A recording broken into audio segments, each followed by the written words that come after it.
주 안에서 축복합니다. 앞뒤로 인사합시다. 주 안에서 축복합니다. 네, 온라인상으로 예배드리는 분들도 축복합니다. 할렐루야. 주 안에서 축복합니다. 은혜 가운데 충만히 원합니다. 예, 오늘 말씀은 데살로니가 전후서, 이제는 후서 1장을 보겠습니다. 우리가 데살로니가 전후서를 보게 될 텐데요. 이 전서를 볼 때 어떤 일이 있었습니까? 네, 데살로니가 교회에 복음을 전하고 나서 그냥 복음을 전하니까 성도들이 좋아하고 주변 사람들이 야 환영하고 그렇습니까? 아니면 무슨 일이 벌어져요? 꼭 박해 핍박이 있죠. 그렇습니다. 우리가 요한복음 15장 18절에 보면 우리를 미워하는 것은 세상이 우리를 미워하는 것보다도 주님을 먼저 미워한다고 그래요. 그러잖아요. 우리는 우리 시민권이 이 땅에 있지 않기 때문에 그렇습니다. 본질적으로 질적으로 달라졌어요. 이전에는 세상과 동일 본질이었다면 이제는 이질로 하나님 나라 백성이 되었기 때문에 세상 신들이 가만 놔두지 않습니다. 어떻게든 이 사람 저 사람을 격동해서 그걸 흔들어 제키고 믿음으로부터 떨어지게 하는 것이죠. 그런 일이 비일비재하게 벌어지게 되는 겁니다. 그러면 오늘은 부르심에 합당한 자라고 하는 제목을 함께 은혜 받고자 합니다. 물론 하나님 나라에 합당한 자라는 표현일 수도 있습니다. 이 사람은 하나님 나라에 합당한 자다. 우리 주님께서 불러주셨기 때문에 부름에 합당한 자다. 합당한 자가 누구일까? 오늘 본문의 말씀을 통해서 살펴보도록 하겠습니다. 오늘 1절 말씀을 함께 읽을까요? 시작. 1, 2절 말씀입니다. 바울과 실라노와 디모데는 하나님 우리 아버지와 주 예수 그리스도 안에 있는 데살로니가에 있는 교회에 편지하노니 하나님 아버지와 주 예수로부터 은혜와 평강이 너에게 있을지어다. 예, 그렇습니다. 모든 평강과 은혜, 우리의 존재 자체가 어디로부터 왔습니까? 우리 하나님과 주 예수로부터 왔다는 거예요. 그래서 오늘 특별히 하나님 아버지와 주 예수 그리스도 안에 있는 우리들에게 데살로니가 교회들도 마찬가지입니다만 편지를 씁니다. 저와 여러분이 지금도 우리들에게 우리 주님의 말씀으로서 편지를 지금 쓰고 있는 거예요. 말씀이 들려지기를 주님의 이름으로 축원합니다. 그럴 때 하나님 아버지와 주 예수로부터 은혜와 평강이 우리에게 가득 차기를 바라는 겁니다. 항상 우리는 하나님 은혜로 살아가기 때문에 그렇습니다. 은혜가 떨어지면 어떤 일이 벌어질까요? 우리 가히 생각을 해보면 은혜가 떨어졌을 때 일어나는 일이 무엇인가를 알게 됐고 우리 마음에 평강이 있지 않으면 우리 마음에 평강이 있지 않을 때는 우리 속에 분노가 가득하게 되는 거예요. 그래서 항상 간구하라고 하잖아요. 빌립보 4장 7절 8절 말씀 보면 항상 감사함으로 하나님께 아뢰야 그리하면 그리스도 예수의 은혜가 너희에게 하나님 평강이 우리를 지키시겠다고 바랍니다. 그래서 은혜와 평강을 오늘 편지 속의 첫 머리에 먼저 강조하고 난 다음에 이제 어떤 칭찬을 하게 됩니다. 누가요? 바울과 실라와 디모데가 함께 편지를 같이 쓰는 거예요. 어떻게 칭찬합니까? 3절 형제들아 우리가 너희를 위하여 항상 하나님께 감사할지니 하나님께 감사하는 거예요. 뭐 때문에? 너희들 때문에 감사하다. 우리들은 성도들 때문에 하나님께 감사합니까? 우리 주변의 환경 때문에 감사합니까? 아니면 성도들의 믿음 때문에 감사합니까? 우리는 환경이 좋아지면 나 안락해, 나 즐거워하고 감사할지 모르지만은 주변 사람들의 복음을 알아가고 생명을 얻어 또 저 사람이 주님 앞에 나와 예배드리는 사람이 되었다는 거, 이런 거 볼 때 이런 거 보고 감사해야 되는 거 아니겠어요? 감사가 어디에서 나옵니까, 우리? 그럴 때 감사를 지금 하고 있는데 이것이 당연한데 이 감사의 내용이 어떤 것 때문에 그러냐면 너희 믿음이 더욱 자라고, 믿음이 자라고 있다는 거예요. 데살로니가 성도들 여러분들이 믿음이 자라고 있다는 것 때문에 하나님께 내가 감사한다. 우리들이 하나님께 감사한다는 거예요. 두 번째는 너희가 다 각기 서로 사랑함이 풍성함이, 서로 사랑한다는 거예요. 하나님께 감사하는 이유가 성도들끼리 서로 사랑하는 이 모습을 보니까 이야, 이전에 우리가 하나님과 원수가 된 게 되었다가 하나님과의 화목 관계가 이루어진 상태로 이 땅에 우리들도 성도들과 관계도 원수 관계 됐다가 사랑 관계로 변하게 된 거죠. 사랑이 풍성해지는 거예요. 그 다음에 4절 보십시오. 이 세 가지에 대해서 감사하고 있습니다. 그러므로 너희가 견디고 있는 모든 박해와 환난 중에도 너희 인내와 믿음으로 말미암아 하나님의 여러 교회에 우리가 친히 자랑하노니. 마지막에는 너희 인내라고 하는 거예요. 우리가 데살로니가 전후서의 큰 주제는 믿음의 수고와 사랑의 믿음의 크기와 사랑의 수고와 인내에 대해서 말합니다. 소망이 인내. 그래서 이 세 가지가 지금 동일하게 후서에서도 편지 쓸 때 동일하게 지금 말씀하고 있는데 여기에서 사랑이 풍성하고 인내가 지금 여러분 가운데 충만하다는 거예요. 그러니까 믿음을 지키려고 하니까 인내가 필요하죠. 우리는 왜 이렇게 일이 힘들어 막 하면서 어려워하지 않고 힘들어하는 일을 가지고 어떤 일이 벌어지면 이 일도 하나님께서 어떤 뜻이 있을 것이야 라고 생각하면서 그것을 주님의 은혜 가운데 해석하려고 하는 겁니다. 그러면 이 내용 때문에 지금 사랑의 풍성함과 믿음에 관한 믿음이 더욱 풍성해지는 것, 믿음도 자라고 있고 소망이 인내도 가득한 걸 보고 우리가 여러분께 감사합니다가 아니라 하나님께 감사했다는 거예요. 우리가 금요 시간에 성도들 위하여 또 여러 가지 미래 세대를 위하여 기도하고 우리 지도자를 위하여 기도하고 있습니다만 기도를 하나님 앞에 감사함으로 아뢰고 기도한 거예요. 기도할 때 성도들에게 전화해 가지고 기도한 것이 아니라 하나님께 감사한 겁니다. 하나님께 감사한다는 내용이 그래서 3절 상반절에 하나님께 감사하고 있다는 겁니다. 그런데 문제는 뭐냐면은 이런 일이 벌어집니다.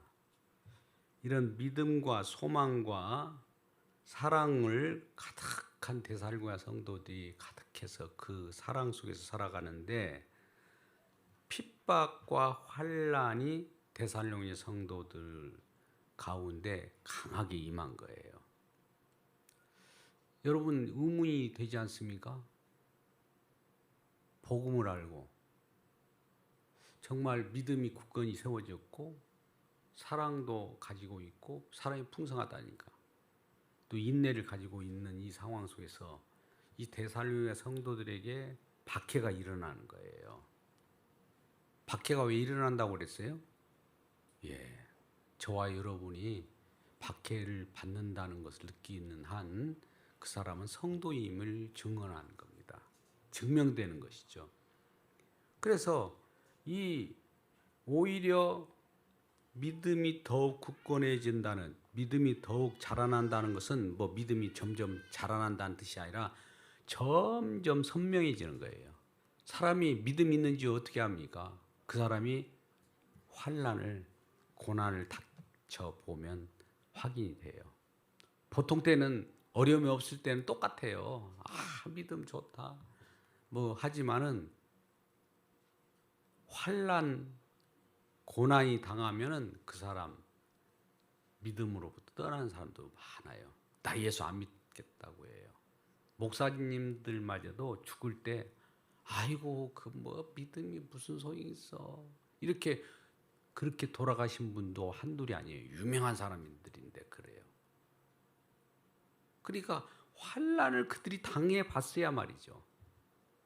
보통 때 환난을 당해 보고 그 견고하게 서야 되는데 날마다 날라리로 널널하게 목회를 하다가 환난이 탁 당하니까 이거 뭐 믿음 아무 소용 없더라. 이렇게 부인해 버리는 거예요. 이런 일들이 벌어지는 거죠. 근데 오늘날 우리가 이런 생각을 하잖아요. 왜 예수 믿는 사람들에게 환난이 당할까요? 아니 거꾸로 악인의 형통함이라는 말 많이 들었을 거예요. 우리가 주중에 예레미야를 봅니다만 악인의 형통함과 의인의 고난 이게 말이나 됩니까? 이해가 갑니까? 예수 믿는 사람은 예수 믿기 때문에 더 편리해야 되고 이 세상적인 복도 더 많이 받아야 되고 기복신앙이라는 것 그런 것들도 있어야 될 텐데 그것이 아닌 거예요. 보세요. 우리는 그런 의문이 들잖아요. 이 의문은 어쩔 수 없어요. 우리가 전능하신 하나님을 믿는다면서 왜 그러한 환난과 핍박을 당하는가 하는 의문입니다. 악인은 형통하고 의인이 고난을 받는가 하는 내용입니다. 5절 말씀 보겠습니다. 5절 말씀. 이는 하나님의 공의로운 심판의 표요 너희로 하여금 하나님 나라에 합당한 자로 여김을 받게 하려 함이니. 뭐라고 한다고요? 방금 4절의 내용 환난을 받게 하는 그 박해를 받게 하는 것은 하나님의 공의로운 심판의 표래요. 하나님이 공의로운 심판을 하신 분이 하나님이잖아요. 여러분 잘 보세요. 지금 환난과 박해를 받는 이런 모습들을 보면은 성도들을 보게 되면은 이건 뭐냐? 장차 우리 주님께서 심판하려고 하는 표라는 거예요. 이 말이 무슨 말일까? 환난과 고난을 당한 자들은 하나님의 자녀이기 때문에 환난과 고난을 받게 됩니다. 이 세상에서는. 그러면 이런 자들은 공의로운 심판자에 의해서 심판을 받지 않고 구원을 받는 자들이고 반대입니다. 세상은 세상 논리하고. 두 번째는 하나님 나라에 합당한 자로 여김을 받게 하려 합니다.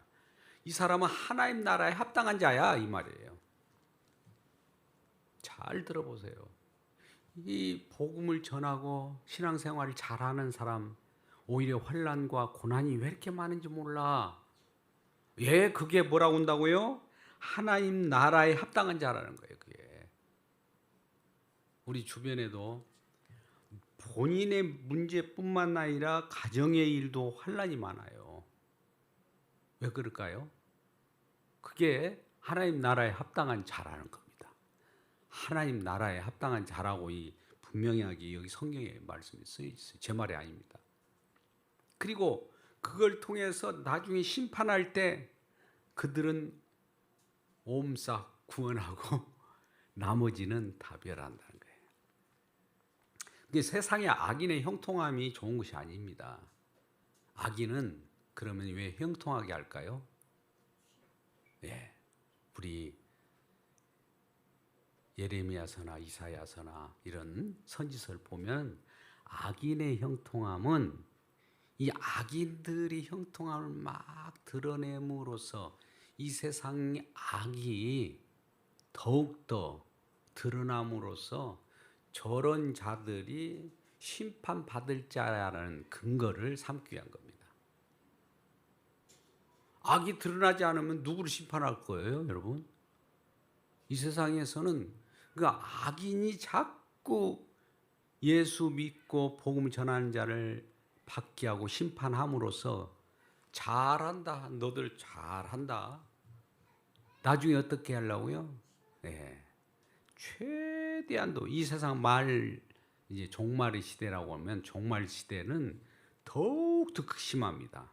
최고조에 이르러 악이 최고조로 악행과 그 죄악이 최고조로 이르면서 그것은 누구 조종을 받아서 그랬습니까? 예, 사단의 조종을 받아서 그렇습니다. 그러면 사단의 조종을 받은 자들과 함께 사단은 심판을 당하게 되는 것이죠. 그래서 그 일을 지금 감당하는 겁니다. 하나님 나라에 합당한 자로 지금 역임을 받기 때문에 저 사람은 하나님 나라에 합당한 자야. 천국 백성이야. 천국 들어갈 사람이야. 그걸 뭘로 확인한다고요? 환난을 당하는 거예요. 환난을 당하고 있다는 거예요. 박해를 당하고 있다는 거예요. 사도 바울도 박해를 얼마나 당합니까? 루스드라 지역에서 복음 전했는데 돌로 내침을 받아가지고 돌무더기가 그를 덮었어요. 돌무더기를 헤치고 나와서 여기 눈탱이 밤탱이 돼가지고 나오면서도 그 다음에 또 복음 전하러 다녀요. 그 자에게 우리 주님은 그런데도 불구하고 야, 너 환난 당하구나. 이번에 환난을 제거해 줄게가 아니에요. 사단의 표를 가시를 심지어 사단의 가시를 바울에게 집어넣습니다. 여러분, 하나님이 이런 분인가? 예, 그래요. 왜 사단의 가시를 집어넣었을까요? 사단의 몸에 사단의 가시가 들어있어요. 사단이 들어있다 이 말이에요. 왜 그래요? 우리는 귀신 쫓아내고 물러가라 죽기 사역도 하고 그러는데 사단의 가시를 우리 주님께서 집어넣는 거예요. 여러분 이거 이해할 수 있습니까? 이게 환난이잖아요. 더욱 극심이잖아요. 그럼 사도 바울은 이것 때문에 정말 이 사단의 가시가 또 천질, 간질로도 나타나고 안질로도 나타나고 실제로 사단의 가시 겉으로 드러나는 내용이 그래요. 그러니까 어디 가서 복음 전하다가 간질병 아십니까? 막 거품 먹고 쓰러지는 거예요. 그런 사람을 보고 야, 저 사람이 간질병 환자인데 저 사람이 복음 전하는 거 우리가 어떻게 믿어? 다들 그러겠죠. 예, 그렇습니다.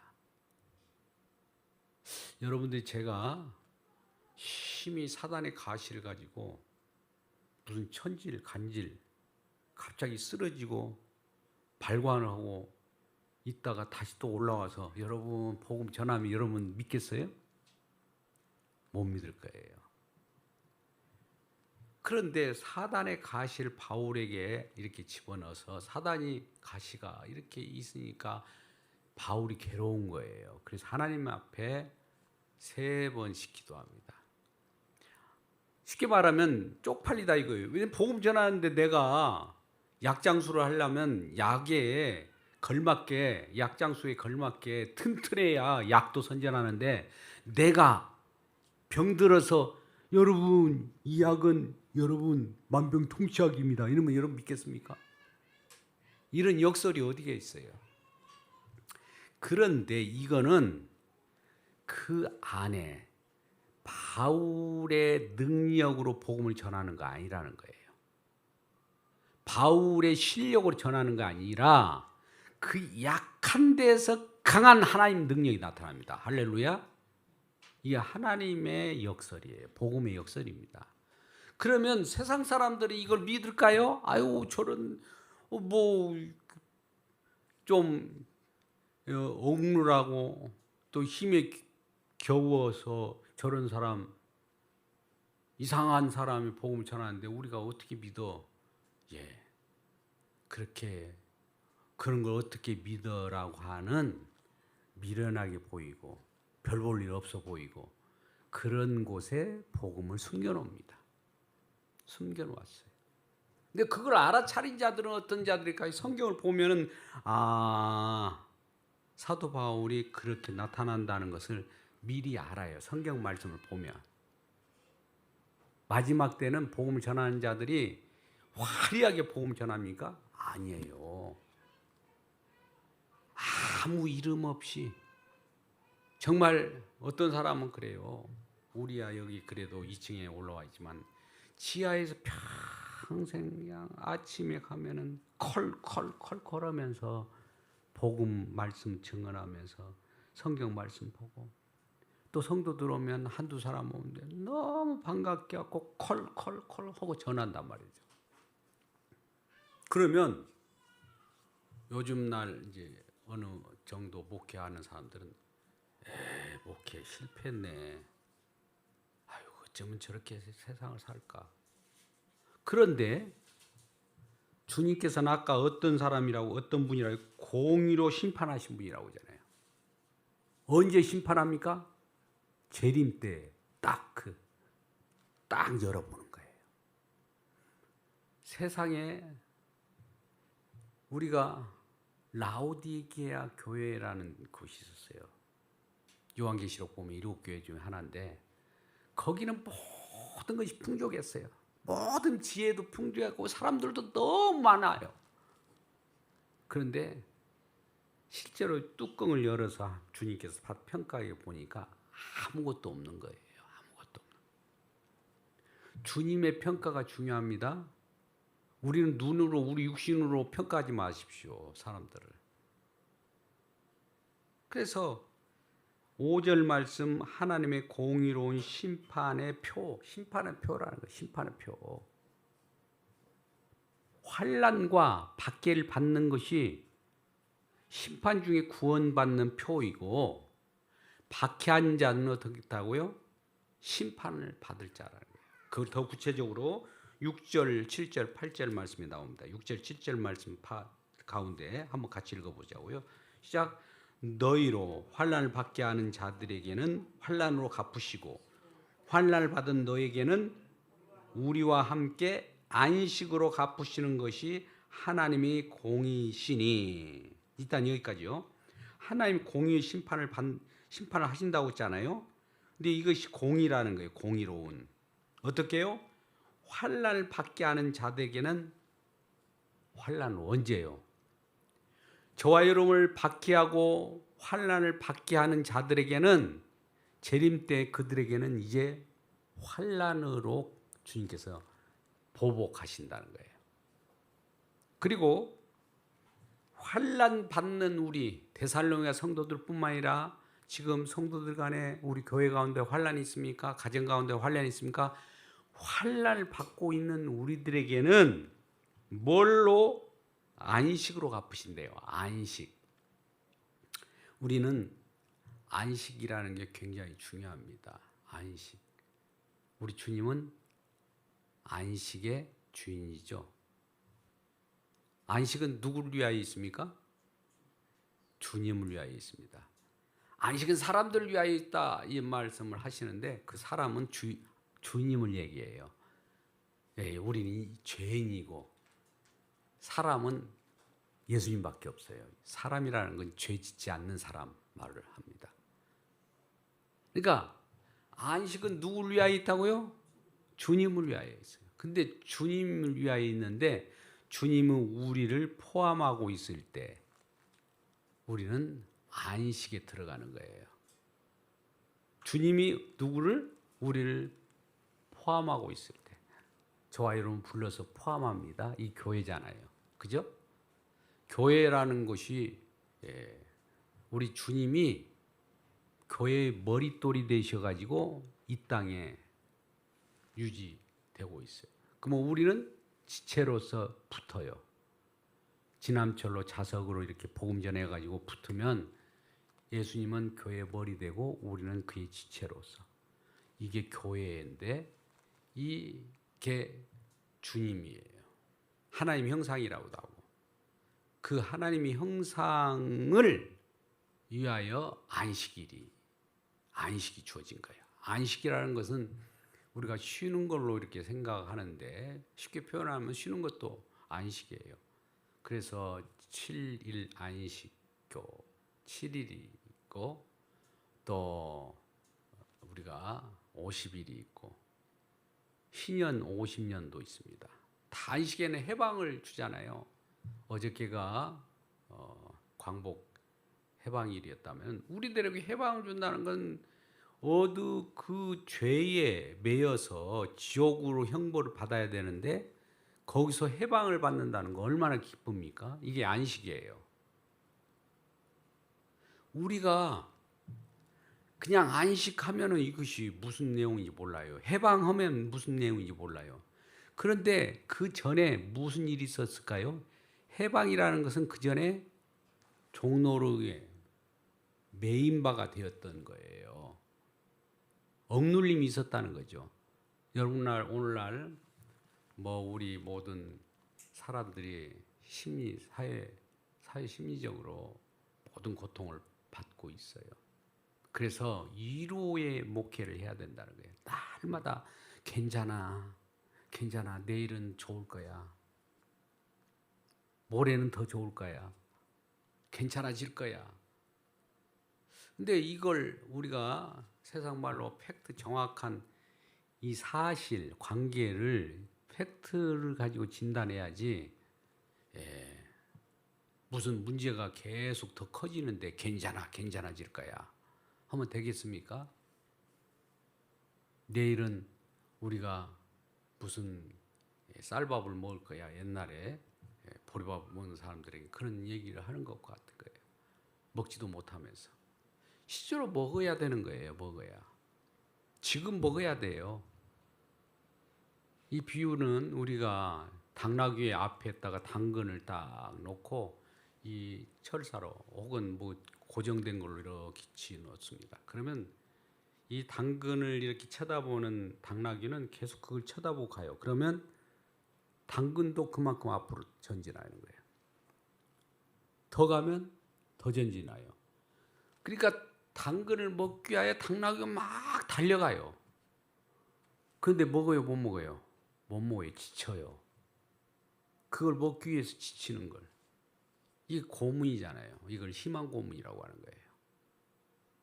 그래서 우리가 지금 환난을 당할 때 우리 주님으로부터 안식을 얻는다는 것이 중요한 거예요. 그래서 안식이 우리에게 보장된 거예요. 안식은 영원한 안식입니다. 영원한 하나님 나라의 백성으로서 행복하게 산다는 거예요.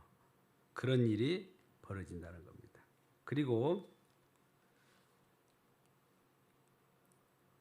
8절 말씀, 하나님을 모르는 자들과 우리 주 예수 복음에 복종하지 않는 자들에게는 형벌이 내리리니 이런 자들은 주의 얼굴과 그의 힘의 영광을 떠나 영원한 멸망의 형벌을 받으리라.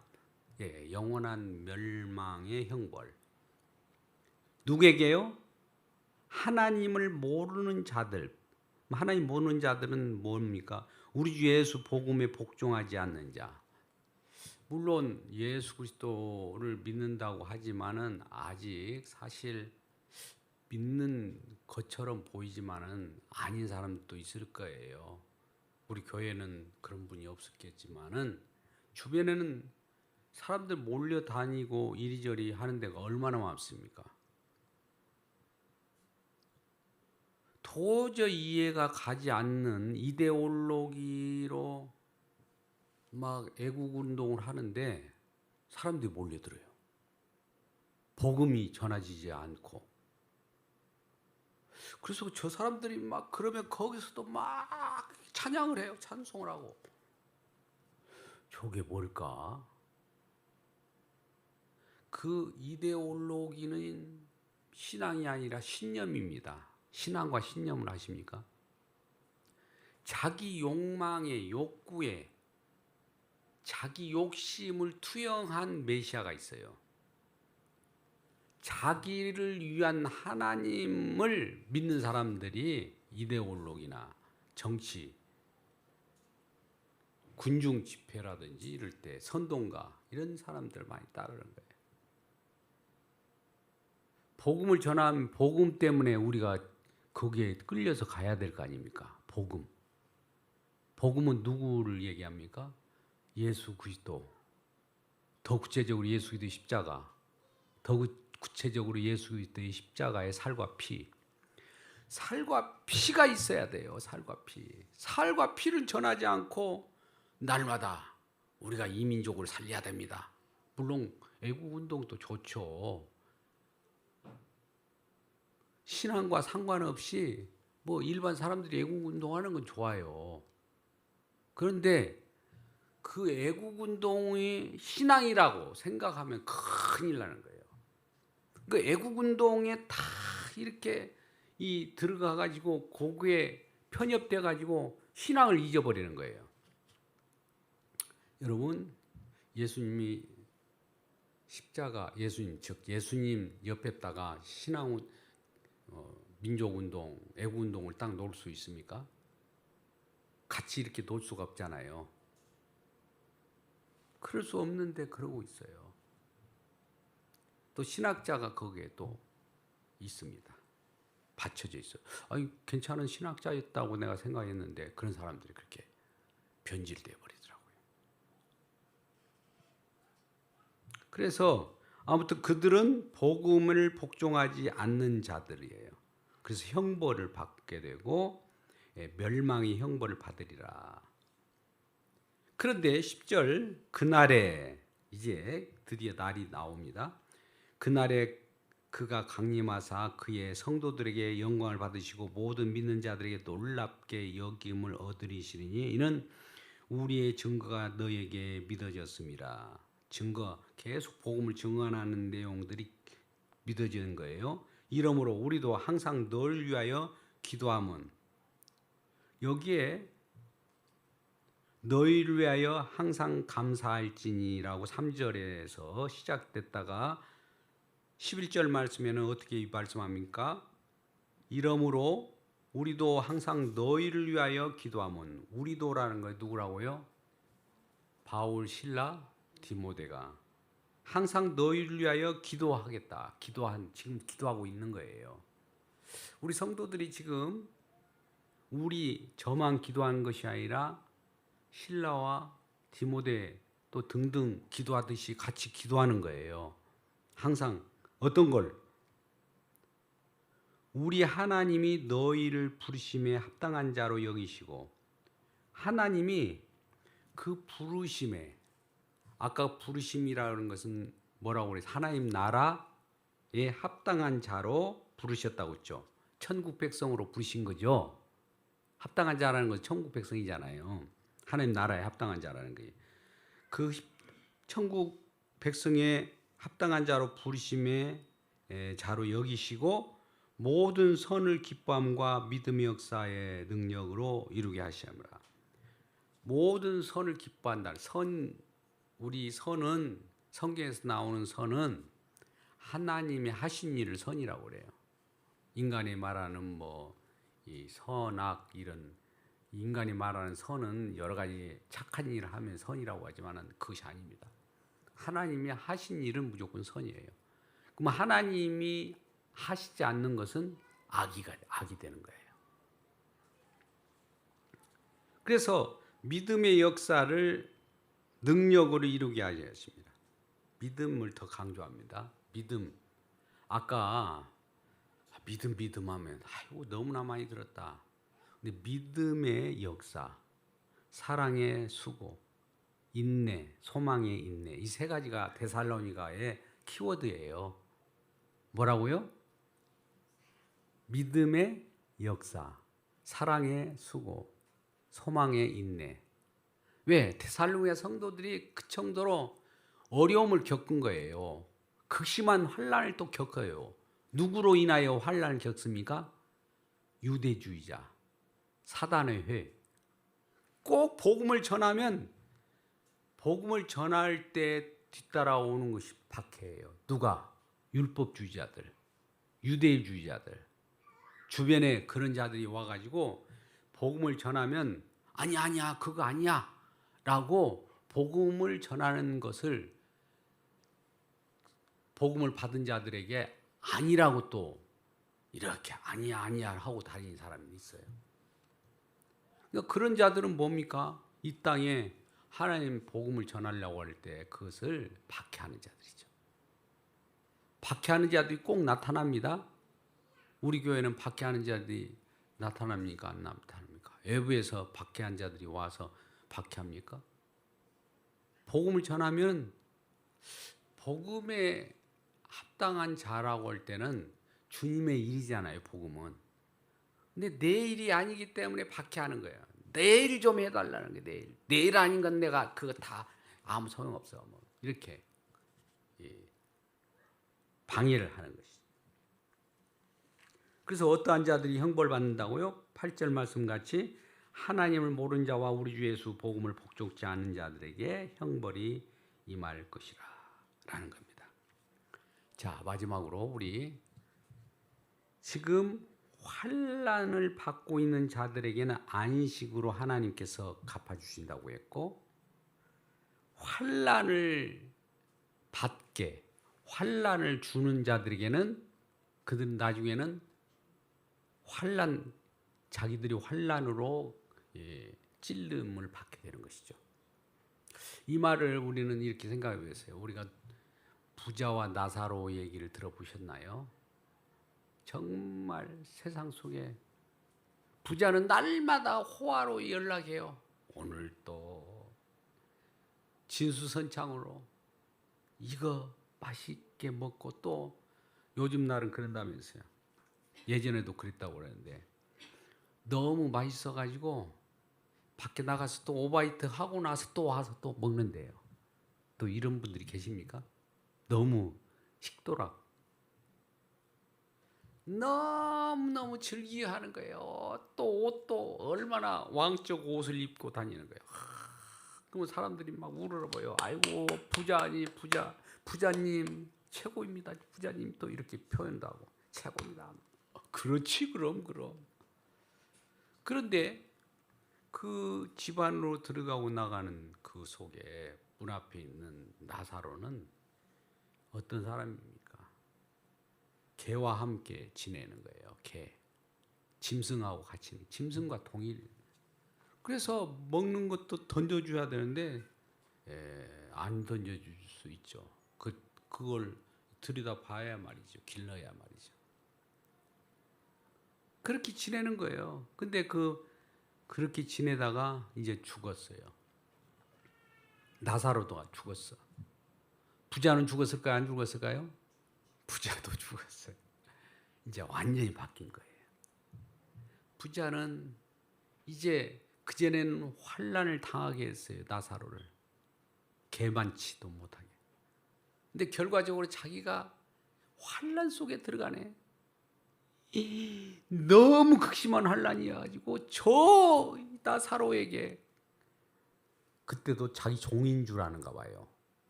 네? 그때까지도 저 나사로에게 물 한 방울 찍어서 내 혀를 좀 서늘하게 해달라는 거예요. 얼마나 뜨겁든지. 여러분 이 생각을 해보셔야 돼요. 우리가 이 내용을 아주 경히 여기고 아유 뭐 그런 것이 있을 거예요. 뭐 있어 그런 거 그냥 이렇게 소리한다면 큰 코 다칩니다. 날마다 왜 외칠까요? 왜 복음 전도자들이라고 제가 표현할까요? 이 시대에도 왜 이렇게 복음 전도자들, 물론 선교사들도 그런 분들 많이 있지만 왜 그렇게 외칠까요? 구약의 선지자도 그렇게 외치고 신약의 사도들도 외치고 지금 요 복음 전도자들이 왜 외칩니까? 외치는 그 복음의 내용을 잘 들어보셔야 해요. 복음을 이렇게 전달해 주면 그걸 잘 받아들여야지.